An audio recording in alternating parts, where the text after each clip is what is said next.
Assalamualaikum warahmatullahi wabarakatuh. Saya sebagai wakil dari kelompok 3 berperan sebagai moderator ingin mempresentasikan hasil diskusi kelompok kami terkait pembahasan manajemen keuangan. Sebelum masuk ke materi, halo, perkenalkan nama saya Arles Warasatyana Amin dengan nomor induk mahasiswa 230810201077 dari kelas pengantar bisnis F. Assalamualaikum warahmatullahi wabarakatuh. Perkenalkan, nama saya Irana Fuzia Meilani. NIM saya 2308 1020 1080. Saya dari kelompok 3, kelas pengantar bisnis F. Perkenalkan, nama saya Wardatul Jamil dengan nomor induk mahasiswa 2308102011074 dari kelompok 3, pengantar bisnis kelas F. Perkenalkan, nama saya Dia Febrianti dengan NIM 23081020101081.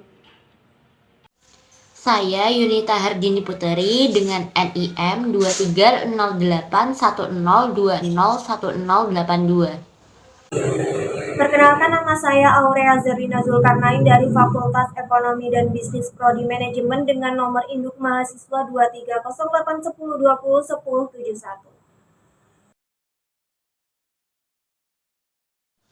Baik, untuk materi yang pertama yaitu pengertian manajemen keuangan. Di dalam suatu perusahaan, pengelolaan keuangan ini sangat diperlukan.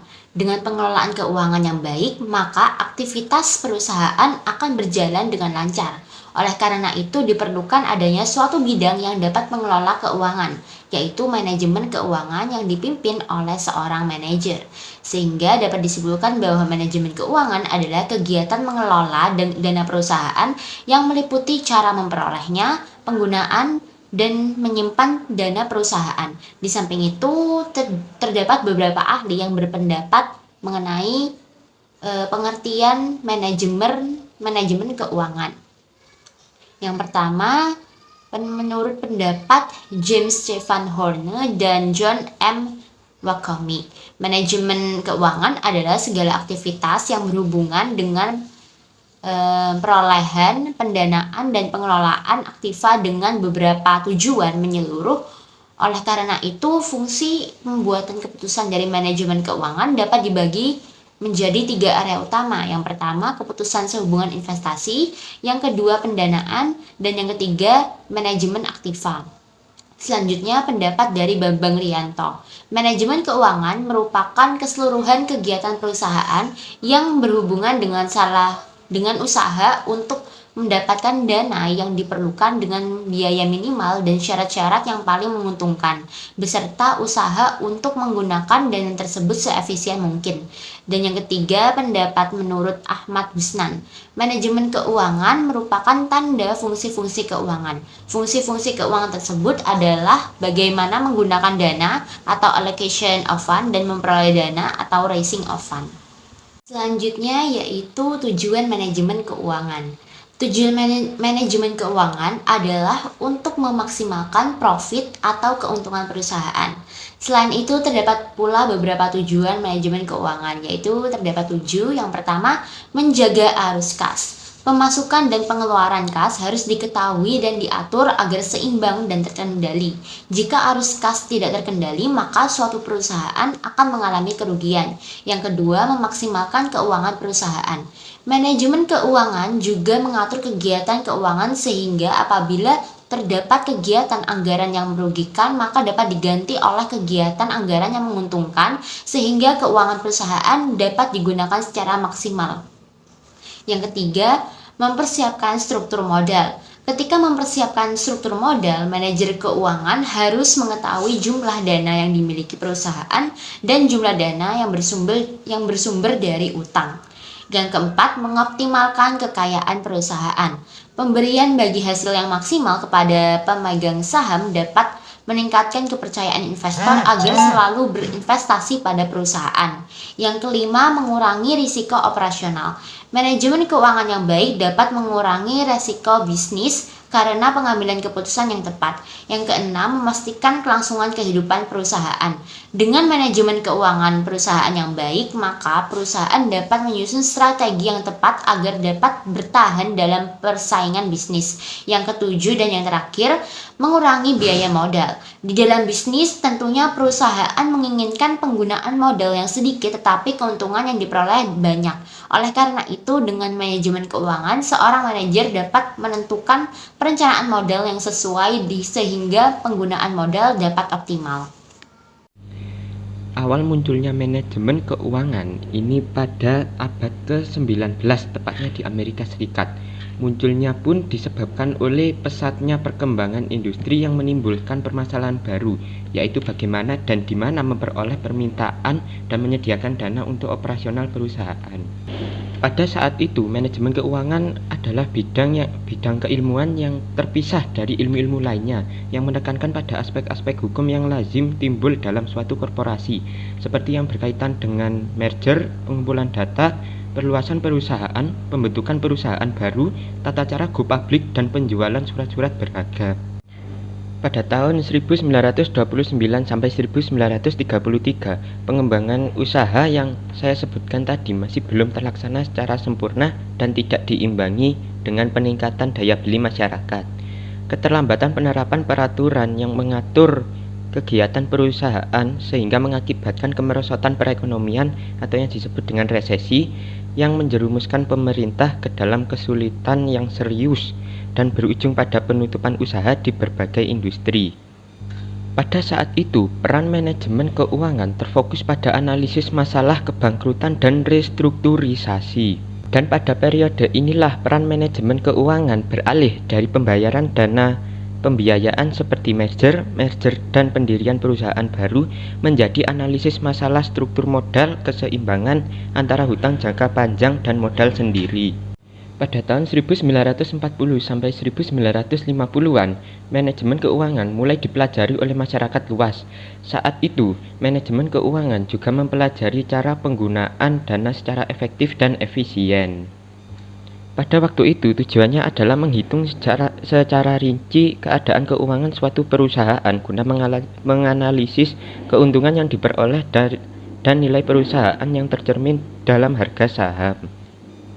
Pada awal tahun 1955, perekonomian dunia dilanda inflasi. Pasar keuangan menerapkan kebijakan yang sangat ketat dan biaya perolehan dana sangat tinggi. Menyikapi situasi ini, pengelolaan keuangan pada dasarnya mempunyai 4 tugas, yaitu yang pertama, mengontrol arus kas dan pergerakan fisik barang. Yang kedua, berusaha menghubungkan pengambilan keputusan keuangan dengan fungsi manajemen lainnya. Yang ketiga, faktor-faktor yang relevan dengan perencanaan dan pengendalian keuangan dan faktor perubahan lingkungan eksternal. Dan yang terakhir, pengendalian seluruh pusat laba yang dioperasikan oleh perusahaan. Pada tahun 1960-an hingga awal abad ke-21, manajemen keuangan sudah berkembang pesat. Pertumbuhan yang berkelanjutan dengan inovasi baru dalam pembiayaan seperti sewa, guna usaha, dan perusahaan yang mencapai pertumbuhan eksternal melalui sindikasi, merger, dan akuisisi. Ilmu manajemen keuangan terus berkembang menjadi ilmu yang merupakan bagian integral dan hampir semua proses pengambilan keputusan perusahaan. Baik, di sini saya akan menjelaskan tentang fungsi, tugas, dan juga tanggung jawab dari manajemen keuangan. Nah, yang pertama saya akan menjelaskan tentang fungsi manajemen keuangan terlebih dahulu. Manajemen keuangan memiliki beberapa fungsi. Yang pertama yakni perencanaan. Dalam melakukan perencanaan, manajemen keuangan juga memiliki tanggung jawab untuk menyiapkan rencana pengeluaran dan juga pemasukan dana, dan juga menganalisis keputusan investasi. Yang kedua ada pengendalian. Manajemen keuangan juga memiliki fungsi untuk mengendalikan dengan cara melakukan pencatatan keuangan, menyiapkan laporan keuangan yang keluar dan masuk selama periode tertentu, dan melakukan pengawasan terhadap pemasukan dan pengeluaran kas. Yang ketiga ada anggaran. Manajemen keuangan berfungsi menindaklanjuti perencanaan keuangan dan membuat detail dari pengalokasian dana. Yang keempat ada pemeriksaan. Manajemen keuangan juga berfungsi untuk melakukan pemeriksaan dengan tujuan menghindari terjadinya penyimpangan dana. Yang kelima ada pelaporan. Pelaporan juga merupakan salah satu fungsi dari manajemen keuangan. Laporan keuangan juga berfungsi untuk melihat keadaan keuangan yang dimiliki oleh suatu perusahaan. Nah, selanjutnya saya akan menjelaskan tentang tugas dan juga tanggung jawab dari manajemen keuangan.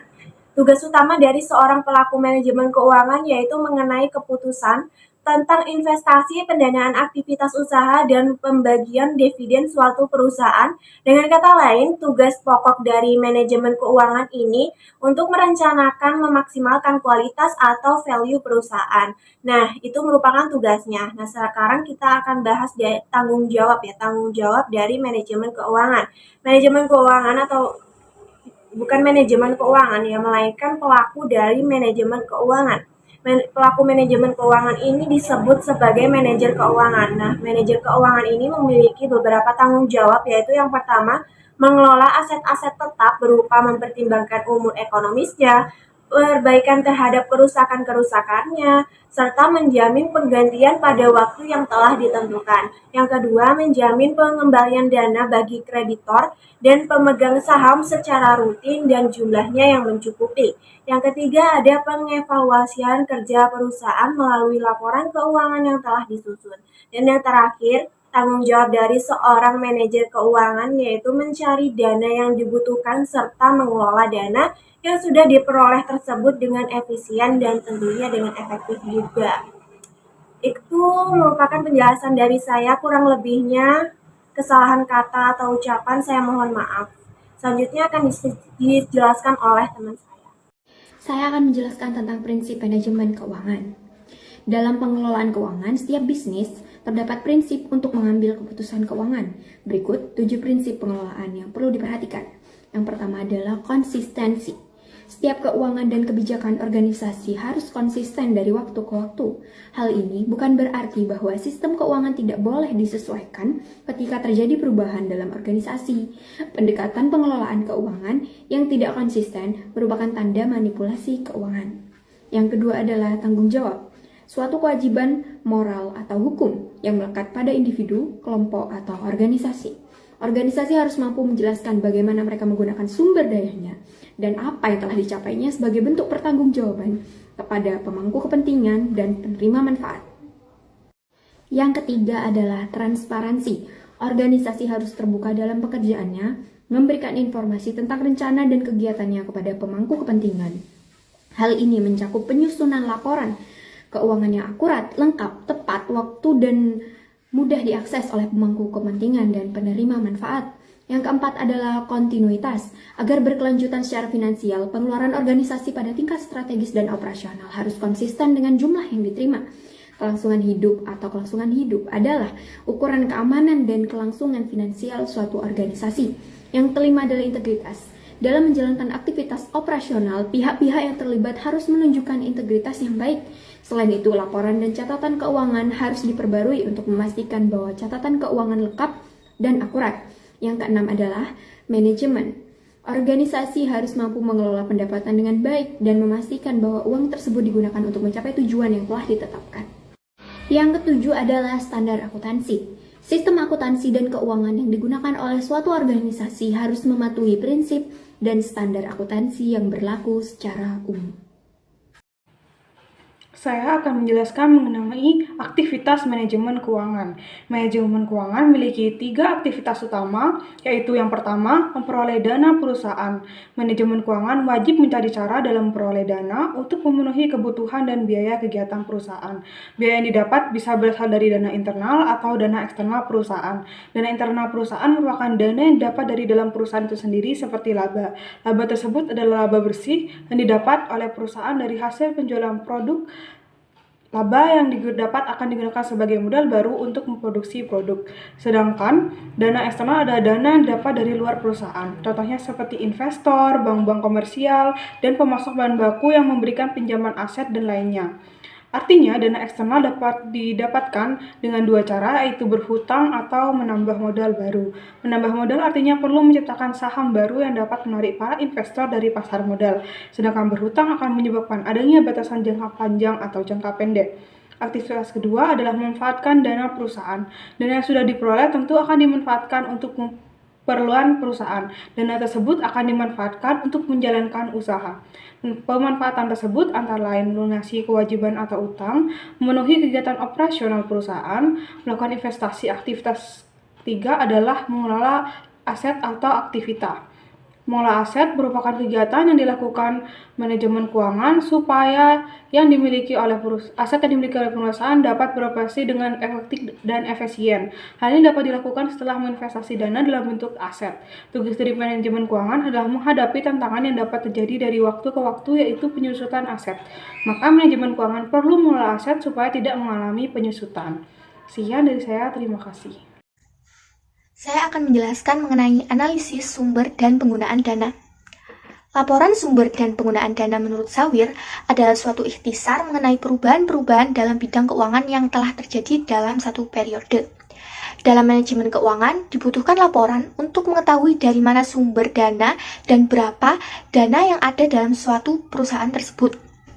Tak hanya itu, laporan keuangan juga digunakan untuk mengetahui bagaimana penggunaan dana pada perusahaan tersebut dalam satu periode. Selain itu, bermanfaat bagi perusahaan untuk menyimpulkan apakah dana yang ada telah dipergunakan dengan baik atau belum. Dalam pembuatan laporan sumber dan penggunaan dana, diperlukan data yang diambil dari neraca dan perhitungan rugi laba. Pada laporan keuangan, bagian yang menunjukkan sumber dan penggunaan dana dapat diamati pada neraca perusahaan, yaitu di sebelah debit yang menunjukkan bagaimana aktiva-aktiva itu dibelanjai, sedangkan pada sebelah kredit menunjukkan dari mana dana tersebut diperoleh. Adanya laporan keuangan berguna untuk mengamati dari mana sumber dana yang diperoleh dan digunakan untuk apa saja dana tersebut. Pembelanjaan menurut Rianto meliputi semua aktivitas perusahaan yang berhubungan dengan usaha mendapatkan dana yang dibutuhkan oleh perusahaan dan berusaha untuk menggunakan dana seefisien mungkin. Pembelanjaan suatu perusahaan berkaitan erat dengan adanya dalam menganalisis sumber dan penggunaan dana, yaitu dengan penyusunan laporan perubahan neraca yang berisi perubahan dari masing-masing elemen neraca tersebut dan dibantu laporan laba ditahan. Dari sinilah dapat disusun laporan sumber dan penggunaan dana. Langkah awal dalam analisis sumber dan penggunaan dana adalah laporan perubahan yang disusun berdasarkan dua neraca untuk dua waktu. Laporan tersebut menggambarkan perubahan dari masing-masing elemen tersebut yang mewakili adanya sumber dan penggunaan dana. Pada umumnya, rasio keuangan yang dihitung terbagi menjadi 6 jenis, yaitu pertama ada rasio likuiditas, yaitu rasio yang digunakan untuk mengukur kemampuan perusahaan untuk memenuhi kewajiban finansial jangka pendek. Lalu yang kedua ada rasio manfaat, digunakan untuk mengukur seberapa banyak dana yang disuplai atau diberikan oleh pemilik perusahaan dalam proporsi dengan dana yang diperoleh dari kreditur perusahaan. Lalu ada yang ketiga, rasio aktivitas, digunakan untuk mengukur efektivitas manajemen dalam menggunakan sumber dayanya. Dan rasio aktivitas ini melibatkan perbandingan antara tingkat penjualan dan investasi pada berbagai jenis harta. Lalu yang keempat ada rasio profitabilitas, digunakan untuk mengukur efektivitas manajemen, dapat dilihat dari laba yang dihasilkan terhadap penjualan dan investasi sebuah perusahaan. Yang kelima, ada rasio pertumbuhan, digunakan untuk mengukur seberapa baik perusahaan mempertahankan posisi ekonominya, yakni pertumbuhan ekonomi dan industri. Lalu yang keenam ada rasio penilaian, merupakan ukuran prestasi perusahaan yang pagar lengkap oleh karena rasio tersebut mencerminkan kombinasi pengaruh dari rasio risiko dan rasio hasil pengembalian. Penjelasan yang telah kami sampaikan dapat disimpulkan dalam suatu perusahaan pengelolaan keuangan sangat diperlukan. Dengan pengelolaan keuangan yang baik, maka aktivitas perusahaan akan berjalan dengan lancar. Oleh karena itu, diperlukan adanya suatu bidang yang dapat mengelola keuangan, yaitu manajemen keuangan. Pengertian manajemen keuangan menurut beberapa ahli tentu berbeda. Namun, intinya, manajemen keuangan adalah segala kegiatan perusahaan terkait cara menggunakan, memperoleh, dan mengelola dana perusahaan dalam mencapai tujuan dan target tertentu. Manajemen keuangan muncul pertama kali sekitar 1900 pada awal abad ke-19. Istilah manajemen keuangan mulai muncul di Amerika dan pesatnya perkembangan industri menimbulkan permasalahan baru, yaitu bagaimana dan di mana memperoleh permintaan dan menyediakan dana untuk operasional perusahaan, sehingga muncullah manajemen keuangan.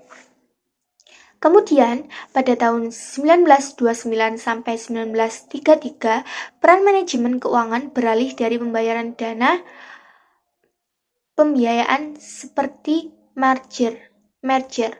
Lalu pada tahun 1940 sampai 1950-an, manajemen keuangan mulai dipelajari oleh masyarakat luas.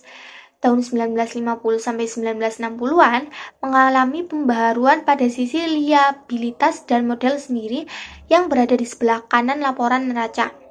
Selain itu, manajemen keuangan mulai fokus pada pengambilan kebijakan dan keputusan yang mempengaruhi nilai perusahaan.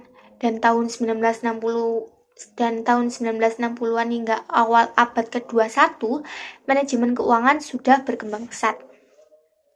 Adapun tujuan dari adanya manajemen keuangan itu adalah untuk memaksimalkan profit atau keuntungan perusahaan.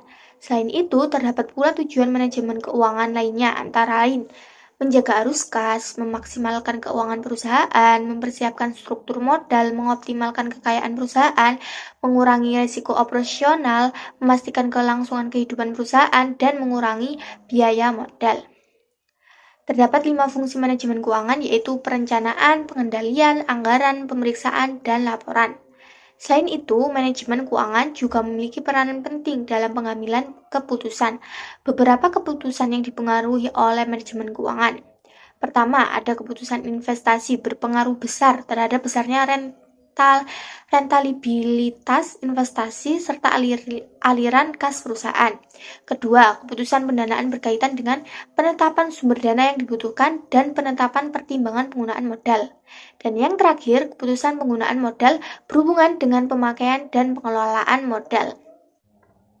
Lalu adapun tugas utama dari seorang pelaku manajemen keuangan, yaitu mengenai keputusan tentang investasi, pendanaan aktivitas usaha, dan pembagian dividen suatu perusahaan. Dengan kata lain, tugas pokok manajer keuangan yakni merencanakan untuk memaksimalkan. Selain itu, manajer keuangan juga memiliki beberapa tanggung jawab, seperti mengelola aset-aset tetap berupa mempertimbangkan umur ekonomisnya, menjamin pengembalian dana bagi kreditor dan memegang saham secara rutin dan jumlah yang mencukupi, mengevaluasi kinerja perusahaan, mencari dana yang dibutuhkan, serta mengelola dana yang sudah diperoleh tersebut dengan efisien dan efektif.